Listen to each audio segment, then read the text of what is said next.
السلام عليكم ورحمة الله وبركاته.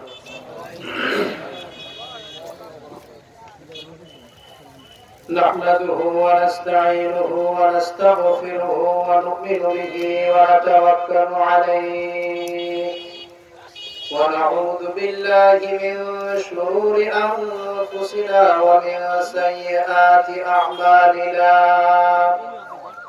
من يهده الله فلا مضل له ومن يضلله فلا هادي له. ونشهد أن لا إله إلا الله وحده لا شريك له. ونشهد أن سيدنا وحبيبنا وشفيعنا وطبيب قلوبنا وأولانا ومولانا محمدا عبده ورسوله الذي أرسله بالحق إلى الخلق بشيرا ونذيرا وداعيا إلى الله بإذنه وسراجا وقمرا منيرا. أعوذ بالله من الشيطان الرجيم. بسم الله الرحمن الرحيم. قل هل يستوي الذين يعلمون والذين لا يعلمون إنما يتذكر أولو الألباب. وقال صاحب الأنام صلى الله عليه وسلم إن الذي ليس في جوفه شيء من القرآن كالبيت الخرب أو كما قال تبارك وتعالى عليه الصلاة والسلام. আমরা একটু মুহাব্বতের সাথে দুরূদ শরীফ পড়ি। اللهم صل على محمد وعلى آل محمد كما صليت على إبراهيم وعلى آل إبراهيم إنك حميد مجيد. اللهم بارك على محمد وعلى آل محمد كما باركت على إبراهيم وعلى آل إبراهيم إنك حميد مجيد. يا رب صل وسلم دائما أبدا على حبيبك خير الخلق كلهم. দারুল উলুম মাহমুদিয়া মাদ্রাসা ও যুব সমাজের উদ্যোগে আয়োজিত অধ্যকার তাফসীরুল কোরআন মাহফিলের সম্মানিত সভাপতি মুআজ্জাজ উলামায়ে কেরাম, দূর দূরান্ত থেকে আগত ইসলাম পিপাসু ভাইরা, পর্দার আড়ালের মা বোনেরা, আমরা মহান আল্লাহ সুবহানাহু ওয়া তাআলার আলিশানে লাখ কোটি শুকরগুজার করি, যিনি আমাদেরকে দয়া করে, মায়া করে, মহব্বত করে, ভালোবেসে আর প্যার করে আমাদের হায়াতকে দীর্ঘায়িত করে আজকের দিনের সময় পর্যন্ত সুস্থ সবল রেখে এই জান্নাতের বাগিচার মধ্যে আসার বসার, কিছু কথা বলার আর শোনার তৌফিক দান করেছেন। সে মালিকের দরবারে অন্তরের অন্তঃস্থল থেকে কালিমাতে শুকর আদায় করি, আলহামদুলিল্লাহ। ভাইরা, সামনে নির্বাচন, এরপরে ঠান্ডাও পড়ছে, কুয়াশা, পানিও টপটপ করে পড়তেছে, নিচেও ঠান্ডা। এই অবস্থার মধ্যে আপনারা এখানে বসে কোরআনের কথা শুনতেছেন। এই কোরআনের মহব্বত, কোরআনের ভালোবাসা আল্লাহ করে, এর বিনিময়ে আল্লাহ পাক আপনাদেরকে মাফ করে জান্নাতি করে দেন। এই যে এখানে বসে আছেন, এটা তো শুধু কোরআনের ভালোবাসার কারণে, ঠিক কিনা? নাকি মুহতামিম সাহেব কোনো ঘোষণা করছে মাহফিল শেষ পর্যন্ত থাকলে আপনাদেরকে তাবারকের ব্যবস্থা করছে, এরকম কোনো ঘোষণা আছে? এই কষ্ট করতেছে, এই কষ্টের বিনিময়ে আল্লাহ পাক যেন আমাদেরকে হেদায়েত দান করে, বলুন আমিন। আমাদের কষ্ট, এই যে আমি বলতেছি, আপনারা শুনতেছেন, এই উভয়ের বলা শোনা কষ্ট এই সব কিছুর মূল টার্গেট হলো মালিক যেন আমাদের উপর রাজি হয়ে যায়। মালিক যেন আমাদের উপর কি হয়ে যায়? রাজি হয়ে যায়। আপনি আমি এখন বিছানায় ঘুমিয়ে থাকতে পারতাম না, কি বলেন? ঘুমিয়ে থাকতে পারতাম। আমি আসার সময় দেখলাম অনেক ভাইরা রাস্তার উপর দিয়ে দাঁড়িয়ে আছে। আল্লাহ পাক যাদেরকে ভালোবাসেন, মহব্বত করেন, প্যার করেন, আল্লাহ পাক তাদেরকে জান্নাতের বাগিচার মধ্যে নিয়ে আসেন। সুবহানাল্লাহ বলেন। এক ঘটনা মনে পড়ে গেল। রাবিয়া বসরির নাম শুনছেন? রাবিয়া বসরি সে কি কোনো বাদশাহের মেয়ে ছিল নাকি? হ্যাঁ, কোন বাদশাহের মেয়ে না, নবীর মেয়ে ছিল তাও না, একটা বাদী ছিল, গোলামের মেয়ে ছিল। কার মেয়ে? গোলামের মেয়ে। সে নিজেও বাদী, কুৎসিত ছিল, কালো, ভীষণ কালো, সীমাহীন কালো, কুৎসিত, কিন্তু তার ভিতরে কোয়ালিটি পয়দা করছিল। কি পয়দা করছিল? কোয়ালিটি। একদিন রাবিয়া বসরি তাহাজ্জুদে নামাজ পড়ার পরে এই দোয়া করতেছে আল্লাহ তাআলার কাছে। আল্লাহ প্রশংসা স্বরূপ অনেক কথা বলতেছে। এর মধ্যে বলতেছে আলহামদুলিল্লাহিল্লাযী মা ইউহিব্বুনি, ওই সত্তার প্রশংসা যে আমাকে ভালোবাসে, যে আমাকে কি করে? মালিক পিছে থেকে শুনছে, শুনে বলতেছে হে আল্লাহর বান্দা কি বলো? তুমি এই কথা বলো কেন? আল্লাহ পাক তোমাকে ভালোবাসে, তুমি এই কথা বলো আলহামদুলিল্লাহিল্লাযী মা তুহিব্বুহু, ওই সত্তার প্রশংসা আমি করি যাকে আমি ভালোবাসি। রাবিয়া বসরি কি বলছেন? যে আমাকে, আর এই মালিক বলতেছে তুমি এইটা বলো কেন? তুমি এই কথা বলো যে তুমি মালিককে ভালোবাসো, আল্লাহকে ভালোবাসো, এটা বলো। রাবিয়া বসরি আজীব জবাব দিলেন। রাবিয়া বসরি তার মালিককে ডাক দিয়ে বলে, মালিক, রব্বি করিম যদি আমাকে ভালো না বাসতেন তাহলে রাত্রে এই তাহাজ্জুদে জায়নামাজে আমাকে তার তিলার সামনে দাঁড় করাইতেন না, আর তোমাকে ওই বিছানার মধ্যে ঘুম পাড়ায় রাখতেন না। মালিক যে আমাকে ভালোবাসে, মালিক যে আমাকে মহব্বত করে, তার আলামত হচ্ছে মালিক আমাকে এই কনকনে শীতের মধ্যে, এই কনকনে শীতের মধ্যে, এই কনকনে শীতের মধ্যে, এই ঠান্ডার মধ্যে সমস্ত বৈরী পরিবেশ থেকে হেফাজত করে জান্নাতের বাগিচার মধ্যে আমাদেরকে রেখেছেন। ঠিক কি না? এই আলামত বহন করে আল্লাহ পাক আমাদেরকে ভালোবাসেন। সুবহানাল্লাহ বলেন। আওয়াজ হলো না, চিৎকার দিয়ে বলেন সুবহানাল্লাহ। রব্বে কারীম আমাদেরকে ভালোবাসেন। যাই হোক, আমি আপনাদের সামনে কোরআনে কারীমের একটি আয়াত তেলাওয়াত করেছি, আর একটি হাদিস রাসূল করিম সাল্লাল্লাহু আলাইহি ওয়াসাল্লামের অসংখ্য হাদিস থেকে একটি হাদিস তেলাওয়াত করেছি। গোটা পৃথিবীর মধ্যে যত শিক্ষায় মানুষ শিক্ষিত হয়, এই শিক্ষা মূলত দুই প্রকার। কয় প্রকার? একটু বোঝার চেষ্টা করবে। এক নম্বর হলো ঐশিক বিদ্যা, ঐশিক শিক্ষা, আসমানি শিক্ষা। কিসের শিক্ষা? এটাকে আরো সুন্দর মতো বোঝার মতো হলো কোরআনী শিক্ষা। কি শিক্ষা? কোরআনী শিক্ষা। আরেকটা হলো জাগতিক শিক্ষা, জাগতিক বিদ্যা। এক হলো কোরআনের বিদ্যা, আরেকটা হলো কিসের বিদ্যা? জাগতিক বিদ্যা। কোরআনের বিদ্যা যারা অর্জন করে তাদের একটা টার্গেট আছে না? জাগতিক বিদ্যা যারা অর্জন করে তাদের টার্গেট আছে না? টার্গেট ছাড়া কাজ করে তিন ধরনের। কয় ধরনের? এক নম্বর হলো পাগল, পাগল টার্গেট ছাড়া কাজ করে। ছোট শিশু টার্গেট ছাড়া কাজ করে। মাতাল, নেশাগ্রস্ত ব্যক্তি টার্গেট ছাড়া কাজ করে। রব্বি কারীম যে আমাদেরকে দুনিয়ার মধ্যে পাঠিয়েছেন, দুই ধরনের শিক্ষা দুনিয়ার মধ্যে আছে। এক নম্বর হলো কিসের শিক্ষা? কোরআনে কারীমের শিক্ষা। আর দুই নম্বর হলো জাগতিক শিক্ষা। এই দুই শিক্ষারই টার্গেট আছে। আবার আল্লাহ পাক যে আমাকে আপনাকে দুনিয়ার মধ্যে পাঠিয়েছেন,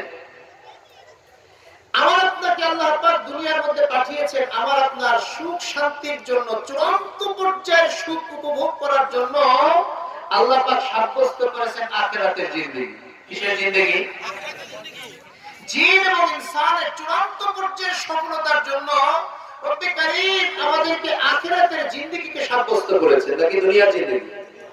হ্যাঁ, আখিরাতের জিন্দেগি। কারণ রাসূল বলেন দুনিয়ার জিন্দেগি তো মানুষের জন্য জেলখানা, মুমিনের জন্য দুনিয়ার জিন্দেগি কি? জেলখানা, কয়েদখানা। এই জেলখানায় তো মুমিন শান্তিতে থাকবে না, জেলখানায় কি শান্তিতে থাকে না? তাহলে চূড়ান্ত পর্যায়ের সফলতা এবং সুখ শান্তির জন্য রব্বে কারীম মানুষ এবং জিনের জন্য সাব্যস্ত করেছেন আখিরাতের জিন্দেগি অর্থাৎ জান্নাত। আখিরাতের জিন্দেগি অর্থাৎ জান্নাত। মানুষ আর জিন ব্যতীত যত মাখলুক সৃষ্টি করেছেন রব্বে কারীম, ইঁদুর, বিড়াল, কুকুর, ছাগল, শুয়োর সব কিছুকে আল্লাহ পাক এদের ভোগ বিলাসের জন্য কি আল্লাহ পাক জান্নাত সৃষ্টি করেছেন? তাহলে এদের সুখ শান্তি এবং ভোগ বিলাসের জন্য আল্লাহ পাক সাব্যস্ত করেছেন দুনিয়ার জিন্দেগি। কিসের জিন্দেগি? নাকি এরকম আছে যে অমুক বাড়ি অমুকের ছাগলটা ইমানের সাথে মারা গেলে জান্নাতে যাবে, আছে নাকি? গরুটা না খাওয়া অবস্থায় গাড়ির তলে পড়ে শহীদ হয়ে গেলে জান্নাতে যাবে, আছে না? তাহলে বোঝা গেল মানুষ এবং জিন জাতির চূড়ান্ত পর্যায়ের সুখ শান্তির জন্য রব্বে কারীম সাব্যস্ত করেছেন কি? হ্যাঁ, জান্নাত। আর মানুষ এবং জিন ব্যতীত যত মাখলুক রব্বে কারীম সৃষ্টি করেছেন এই সমস্ত মাখলুকের সুখ শান্তির জন্য সাব্যস্ত করেছেন কি? দুনিয়া, দুনিয়ার জিন্দেগি। এখন আসে জাগতিক বিদ্যা, জাগতিক বিদ্যার বিদ্বান যারা তাদের টার্গেট কি? কোরআনের শিক্ষায় শিক্ষিত যারা তাদের টার্গেট কি? মানুষকে তো আল্লাহ তাআলা সৃষ্টি করেন নাই দুনিয়ার জিন্দেগির ভোগ বিলাস এইগুলো অভ্যস্ত হওয়ার জন্য, ঠিক কি না? মানুষকে সৃষ্টি করেছেন জান্নাতের টার্গেট মানুষের, জিনের টার্গেট জান্নাত, মানুষের টার্গেট জান্নাত। দুনিয়ার ইহলৌকিক সুখ শান্তির টার্গেট মানুষের জন্য না। জাগতিক বিদ্যার টার্গেট কি বলেন? জাগতিক বিদ্যায় যারা পড়াশোনা করে তাদের কি এরকম গ্যারান্টি আছে যে অক্সফোর্ড ইউনিভার্সিটিতে পিএইচডি করতে পারলে তার বাবার মাথার উপরে কিয়ামতের ময়দানে একটি নূরের টুপি পরিয়ে দেওয়া হবে? কথা বলে আছে? জাগতিক বিদ্যায় বিদ্বান যারা, এরকম কোন ওয়াদা তাদের সঙ্গে আছে কিনা যে এরা জাগতিক বিদ্যায় বিদ্বান হলে সে শিকাগো ইউনিভার্সিটি থেকে পিএইচডি করে আসলে তার বাবা এবং মায়ের কবরের আযাব মাফ হয়ে যাবে? হ্যাঁ। তাহলে জাগতিক বিদ্যায় বিদ্বান যারা তাদের টার্গেট কি দুনিয়া না আখিরাত? হ্যাঁ। রব্বে কারীম দুনিয়ার সুখ শান্তি ভোগ বিলাসের জন্য বানিয়েছেন তাদের। কথা বলে আপনারা তো বলছেন একটু আগে, আপনারা বলেন নাই? মানুষ এবং জিনকে দুনিয়ার সুখ শান্তি আর ভোগ বিলাসের জন্য রব্বে কারীম পাঠান নাই। রব্বে কারীম মানুষের সুখ শান্তি আর ভোগ বিলাসের জন্য বাজেট করে রেখেছেন জান্নাতের জিন্দেগি। যারা কোরআনের শিক্ষায় শিক্ষিত তাদের চূড়ান্ত পর্যায়ের টার্গেট হলো আখিরাতের জিন্দেগি, দুনিয়ার জিন্দেগি নয়, ঠিক কিনা? আর জাগতিক বিদ্যায় বিদ্বান যারা, তোমাদের যে টার্গেট এই টার্গেটে আল্লাহ মানুষ পয়দাই করেন না। এই টার্গেটে এরপরেও তাদের যে গর্ব, আমি এটা বলতেছি না জাগতিক বিদ্যার প্রয়োজন নেই, জাগতিক বিদ্যার প্রয়োজন আছে, জাগতিক বিদ্যার প্রয়োজন আছে। এই যে স্পিকারের কথা বলতেছি, এটা কি কোনো শেখুল হাদিস সাহেব বানিয়েছে? কোন মুহতামিম সাহেব বানিয়েছে? ইমাম সাহেব বানিয়েছে? প্রয়োজন আছে, প্রয়োজনটা এরকম নয়, তবে কতটুকু প্রয়োজন, কতটুকু প্রয়োজন? বিশ্ব নবী সাল্লাল্লাহু আলাইহি ওয়াসাল্লামের জামানায়, ওই জামানার বিদ্যা বুদ্ধি জ্ঞান গরিমা চূড়ান্ত পর্যায়ের ছিল। আবু জেহেলের আসল নাম কি ছিল? আবু জেহেলের কি নাম ছিল? আবুল হিকাম। বিদ্যাসাগর বলা হতো আবু জেহেলকে। আবু জেহেলকে বিদ্যাসাগর বলা হতো। ওই জামানার নেতা ছিল বিদ্যাসাগর ছিল। কিন্তু যখন কোরআনের ইলম দুনিয়ার মধ্যে এসে গেল, যখন ওহীর ইলম দুনিয়ার মধ্যে এসে গেল, ওই বিদ্যাসাগর আবু জেহেল কোরআনের ইলম থেকে যখন বঞ্চিত হয়ে গেল, কোরআনের ইলমের সঙ্গে যখন আবু জেহেলের টাচ লাগলো না, কোরআনের ইলম থেকে যখন আবু জেহেল দূরে সরে গেল, ওই আবুল হিকাম অর্থাৎ বিদ্যাসাগর হয়ে গেল জাহেলের পিতা। ঠিক কি না? এজন্য জাগতিক বিদ্যায় বিদ্বান যিনি হবেন, তার কোরআনের সঙ্গে টাচ থাকতে হবে। কোরআনের সঙ্গে যদি টাচ না থাকে, তাহলে নারী হলে সে তসলিমা নাসরিন হবে। কি হবে? তসলিমা নাসরিন হবে। পুরুষ হলে আহমদ শরীফ হবে। পুরুষ হলে ওই কবি শামসুর রহমান হবে। পুরুষ হলে ওই হুমায়ুন আজাদ হবে। ঠিক কিনা?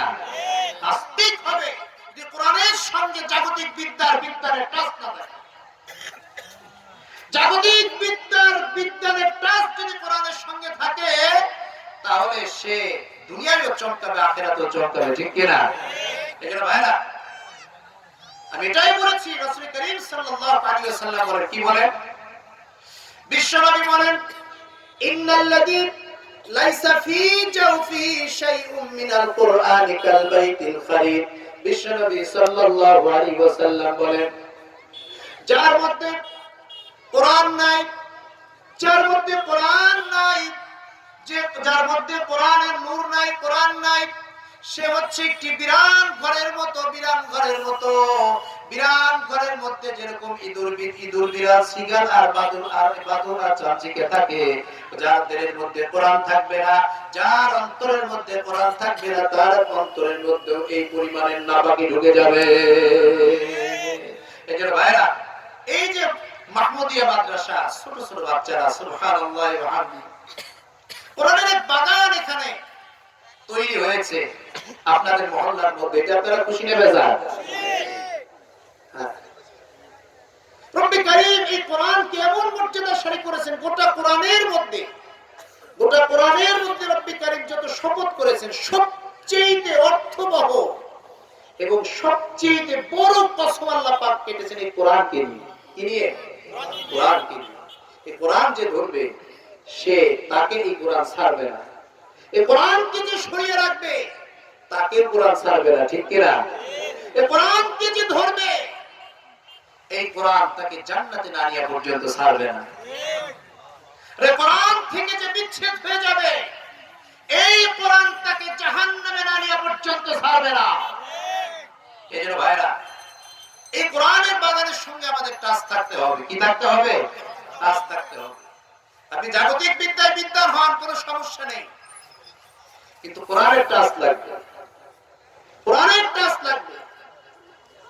এই কোরআন, এই ছোট ছোট বাচ্চারা মাদ্রাসায় আসছে, এই কোরআনের ছোট বাচ্চা যার নাক দিয়ে ময়লা পড়ে, প্রস্রাব করে দেয় রাত্রে বিছানার মধ্যে, কোরআনের সঙ্গে টাচ লাগার কারণে এই বাচ্চার মর্যাদা আল্লাহ পাক কি বাড়িয়ে দিয়েছে জানেন?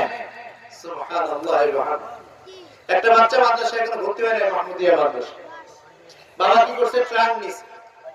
ট্রাক নিয়ে এই মাদ্রাসায় ভর্তি করার জন্য কেবল রওনা হয়েছে। সুবহানাল্লাহ বলে। বাচ্চাকে নিয়ে রওনা হয়েছে, কোনো মাদ্রাসায় ভর্তিও হয় না।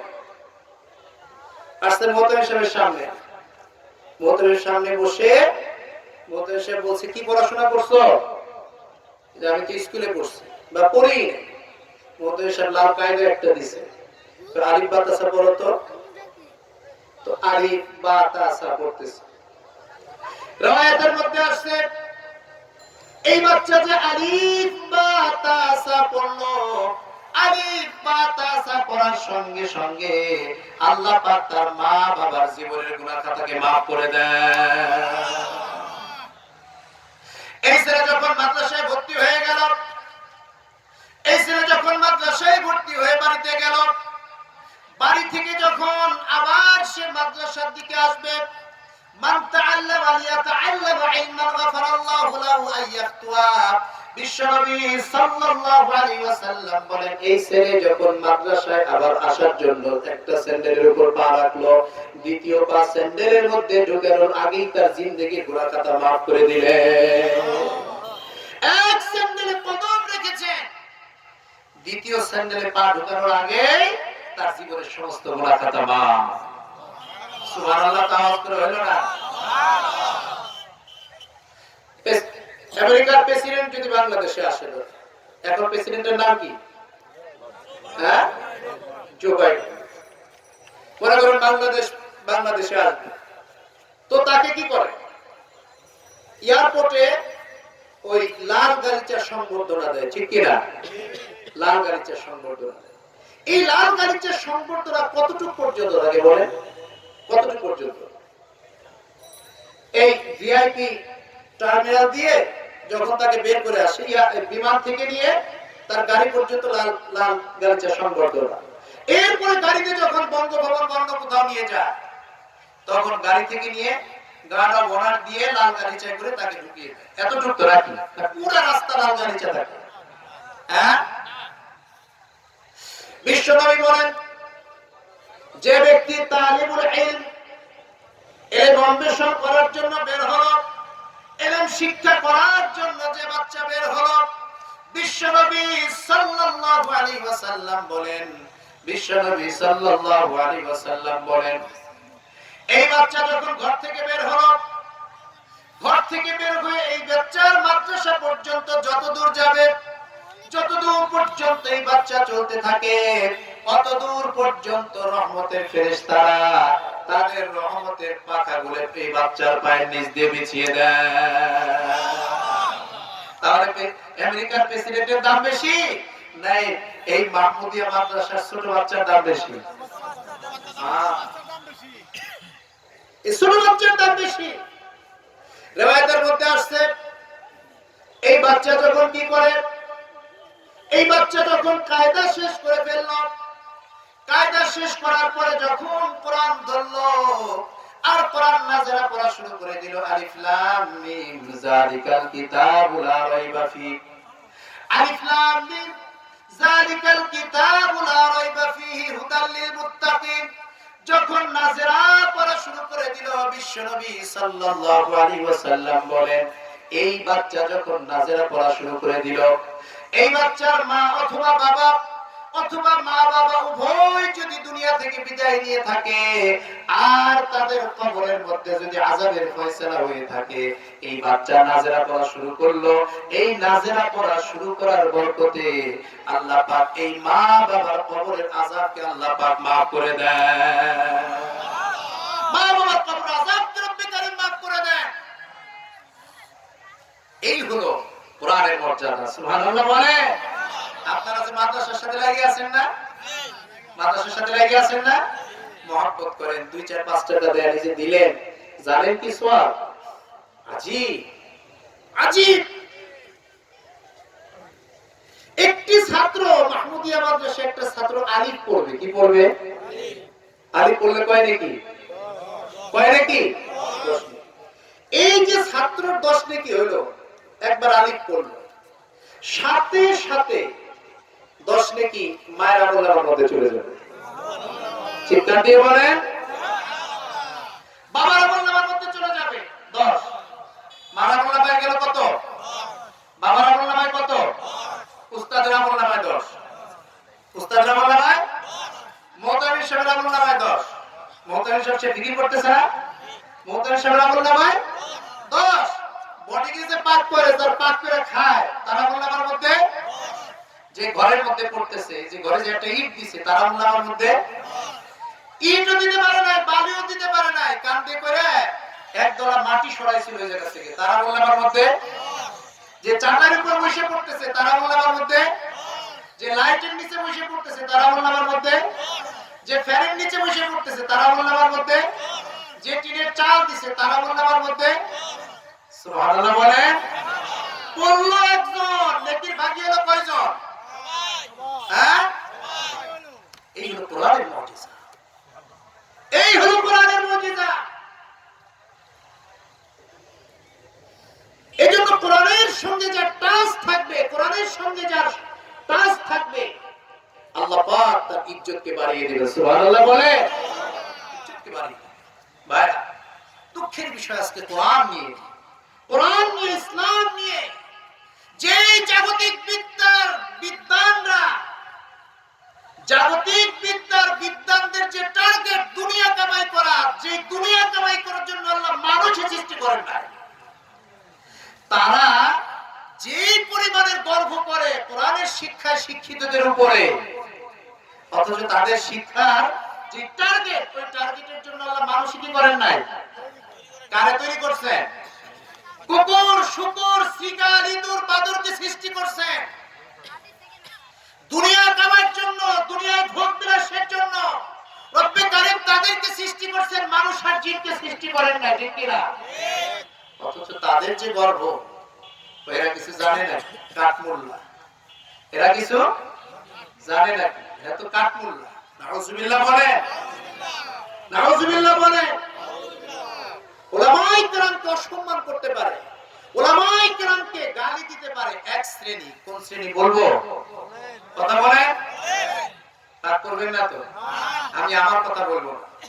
আল্লামা তাকি উসমানী সাহেব দাওয়াত বারাকাতুহুল আলিয়া, যিনি এশিয়ার মধ্যে সবচেয়ে বড় মুফতি, গোটা 7 মহাদেশ 3 বার সফর করছেন, গোটা 7 মহাদেশ। এই তাকি উসমানী সাহেব ওনার ইসলাহি খুতবাতের মধ্যে ঘটনা লেখছে। কি ঘটনা? এক মাঠের মধ্যে কয়েকজন ফকিহ, ইসলামিক অনেক বিশেষজ্ঞ, বড় বড় বিশেষজ্ঞ যারা ইসলামিক লর উপরে, এরা বসে মাসআলা আলোচনা করতেছে। হঠাৎ একটা বল তাদের মজলিসের মধ্যে চলে আসে। এখন এই বাচ্চারা যারা খেলতেছে, যাদের বল মজলিসের মধ্যে চলে আসছে, আবু হানিফা সেখানে উপস্থিত। তো বাচ্চারা ভয়ে কাঁপতেছে, না জানি ইমাম সাহেবের মজমা ওটা, না জানি কি গুস্তাখি হয়ে গেল, বেয়াদবি হয়ে গেল, না জানি এই কারণে জীবন ধ্বংস না হয়ে যায়। একজন ভয়ে খুব একেবারে কাছুমাছু হয়ে গেছে। একজন উঠছে, এত ভয় কিসের? মোল্লা বলতে এত ভয় পাবি না, আমি আর যাই বলটা দেন। এরকম বেয়াদবি শুরু আচরণ করে বলটা নিয়ে আসছে। হযরত আবু হানিফা রাহমাতুল্লাহ বললেন, খোঁজ নিয়ে দেখো, খোঁজ নিয়ে দেখো, ওর জন্মের ঠিক নাই। ওর কিসের ঠিক নাই? জন্মের ঠিক নাই। ওনার সাথী যারা ছিলেন, হাওয়ারি যারা ছিলেন, তারা জিজ্ঞাসা করলেন, হুজুর এত তাগিদের সাথে আপনি, এত কনফিডেন্স নিয়ে আপনি কিভাবে বললেন? খোঁজ নিয়ে দেখা। খোঁজ নিয়ে দেখা গেল যে ওই ছেলেটার জন্মের ঠিক নাই, বাস্টার্ড ওই ছেলেটা। হযরত আবু হানিফা রাহমাতুল্লাহ আলাইহি বলেন, উলামায়ে কেরামের সঙ্গে গুস্তাখি, উলামায়ে কেরামের সঙ্গে বিয়াদবি সেই করতে পারে যার জন্মের ঠিক নাই। তার কিসের ঠিক নাই? বলতে পারেন, হুজুর এত কড়া কথা কেন বললেন? আমি তো আমার কথা বলিনি। কার কথা বলছি? আবু হানিফার কথা। আপনার যদি গালি দিতে হয়, জিজ্ঞাসা করতে হয়, আবু হানিফাকে যে জিজ্ঞাসা করে, আগে যে জিজ্ঞাসা হয় আবু হানিফা। বিশ্বনবী বলেন, ইন্না লিল্লাহি আহলিনা মিনান নাস, ইন্না লিল্লাহি আহলিনা মিনান নাস, কিলা মান হুম ইয়া রাসূলুল্লাহ। বিশ্বনবী সাল্লাল্লাহু আলাইহি ওয়াসাল্লাম বলেন, হে আমার সাহাবীরা, দুনিয়ার মধ্যে আল্লাহ তাআলার পরিবারের সদস্য কারা জানো নাকি? সাহাবায়ে কেরামকে বললেন, দুনিয়ার মধ্যে আল্লাহ পাকের পরিবারের সদস্য কারা জানো নাকি? সাহাবায়ে কেরাম বললেন, ইয়া রাসূলুল্লাহ, দুনিয়ার মধ্যে আল্লাহ পাকের পরিবারের সদস্য আবার কিভাবে হবে? কিছুই তো বুঝলাম না। বিশ্বনবী বলেন, হ্যাঁ, দুনিয়ার মধ্যে আল্লাহ পাকের পরিবারের সদস্য আছে। কার পরিবারের সদস্য? কার পরিবারের সদস্য? আল্লাহ পাকের পরিবারের সদস্য। সুবহানাল্লাহ। প্রধানমন্ত্রীর পরিবারের সদস্য যদি হয়, তাকে যদি গালি দেন, অবস্থা কি হবে? কথা বলেন। কোন রকম টাচ আছে প্রধানমন্ত্রীর বংশের সাথে? আমাদের দেশ বলতে না, পুরো ওয়ার্ল্ডের দিকে তাকান। কোন রকম সম্পর্ক আছে প্রেসিডেন্টের সঙ্গে, তার পরিবারের সদস্যদের নিয়ে কটূক্তি করলে মামলা হবে কিনা? মানহানি মামলা হবে কিনা? বিশ্বনবী বলেন, ইন্না লিল্লাহি আহলিনা মিনান নাস, দুনিয়ার মধ্যে আল্লাহর পরিবারের সদস্য আছে। সাহাবায়ে কেরাম বললেন, কিলা মান হুম ইয়া রাসূলুল্লাহ, দুনিয়ার মধ্যে আল্লাহ পাকের পরিবারের সদস্য কারা? আল্লাহ রাসূল সাল্লাল্লাহু আলাইহি ওয়াসাল্লাম বলেন হুম আহলুল কুরআন খাসাতুহু বিশ্বনবী সাল্লাল্লাহু আলাইহি ওয়াসাল্লাম বলেন দুনিয়ার মধ্যে আল্লাহ পাকের পরিবারের সদস্য হচ্ছে তারা যারা আহলে কুরআন, কোরআনের ইলম যাদের মধ্যে আছে, কোরআনের ইলম যাদের মধ্যে আছে, হামিলে কোরআন, কোরআনকে যারা বহন করে নিয়ে চলে এবং কোরআনের ইলম যাদের মধ্যে আছে, এরাই হচ্ছে দুনিয়ার মধ্যে আল্লাহ পাকের পরিবারের সদস্য। আল্লাহু আকবার বলে। দুনিয়ায় যদি কোন প্রেসিডেন্টের পরিবারের সদস্যদের সম্পর্কে কটূক্তি করা হয় তাহলে মানহানি মামলা হয় কিনা? আর আল্লাহর পরিবারের সদস্যদেরকে নিয়ে যদি আল্লাহর পরিবারের সদস্যদেরকে নিয়ে যদি কটূক্তি করা হয় তাহলে সে খোদাদ্রোহী হবে কিনা? কথা বলেন। খোদাদ্রোহী। এই খোদাদ্রোহীকে যে প্রশ্রয় দিবে, খোদাদ্রোহীকে যে প্রশ্রয় দিবে সেও একই অপরাধী কিনা? আমাদের সমাজের মধ্যে এক শ্রেণী আছে, আলেম ওলামা দেখতে পারে না, ঠিক কিনা? কোরআন দেখতে পারে না, হাদিস দেখতে পারে না, কোরআন দেখতে পারে না, কোরআন ওয়ালাদেরকে দেখতে পারে না। আছে না এরকম ভাইরাস? আছে না? আমাদের চিটাগাংয়ের হাবিবুল্লাহ, নোয়াখালীর হাবিবুল্লাহ মিসবাহ সাহেব রহমাতুল্লাহ চমৎকার বলতেন। তিনি বলতেন কিছু লোকের ওই জলাতঙ্ক রোগ আছে না, জলাতঙ্ক রোগ হইলে পানির সমস্যা নাকি তার রোগ? পানি খাইতে গেলে কুকুরের ছবি দেখে, পানির মধ্যে পানি পান করতে গেলে কুকুরের ছবি দেখে।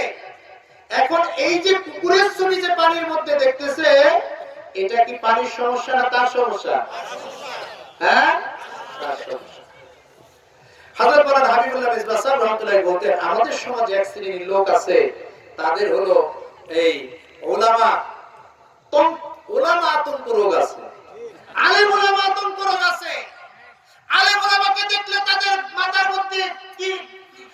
মধ্যে কামড়ানো শুরু করে দেয়।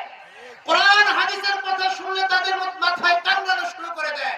কোরআন হাদিস বরদাস্ত করতে পারে না, আলেম ওলামা বরদাস্ত করতে পারে না, মাদ্রাসা মসজিদ বরদাস্ত করতে পারে না। এদের ওই জলাতঙ্ক রোগের মতো ওলামা আতঙ্ক রোগ, ঠিক কিনা? ওলামা আতঙ্ক রোগ। এই জলাতঙ্ক রোগী যদি একজনকে কামড় দেয় তারও জলাতঙ্ক রোগ হবে, ঠিক কিনা?